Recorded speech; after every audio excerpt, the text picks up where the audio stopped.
हा लोकशाही विकल्याचा प्रकार आहे, हा लोकशाहीला धक्का हा कायम आहे. तुमच्या गावाचं बघायचं इथं काय आहे तुमचं कोण याचं सूत्रधार कोण आहे?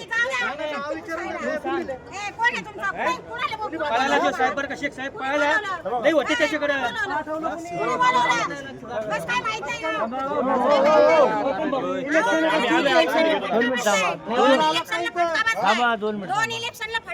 तीन बाय आहेत गावाकडचे वयस्कर बाय आहे ते मागं फक्त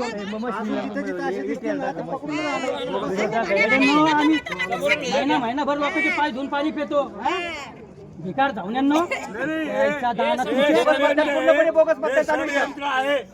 अहो नाही साहेब कळतळी ती आमची आम्ही काय करायचं आम्ही इमानदारीत काम करणारी माणसं आहे आम्ही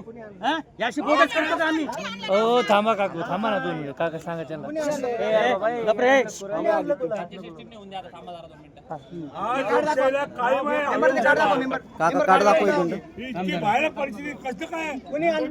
सगळे नवीन कार्य आत्ता बनवलेले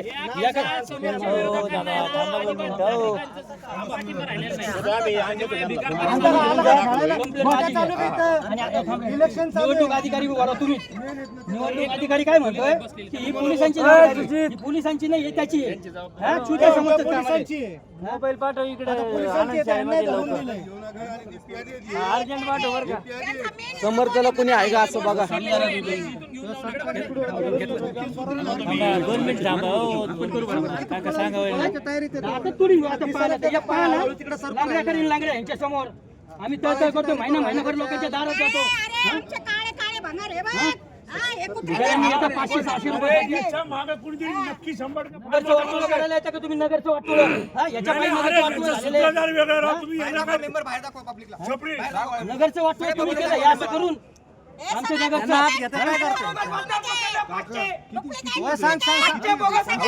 जास्त होते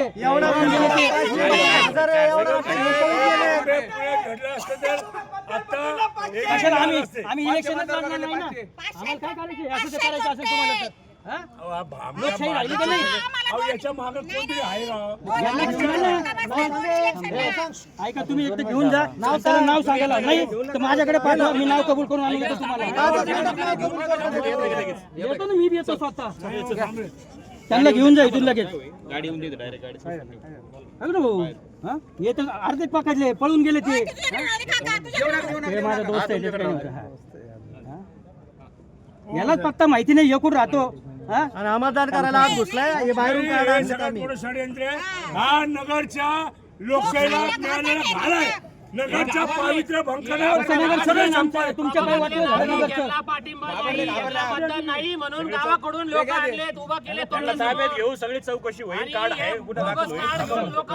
होईल पण इथं जे चालू आहे ते बघा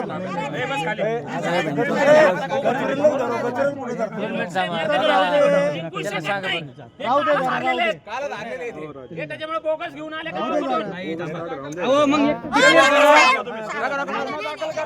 एक तर डिक्लेअर करा आम्ही हरलो म्हणून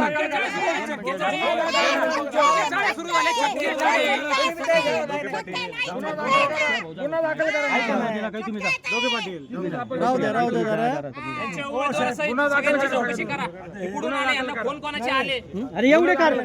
एवढे बोगस देऊ नका माहिती नाही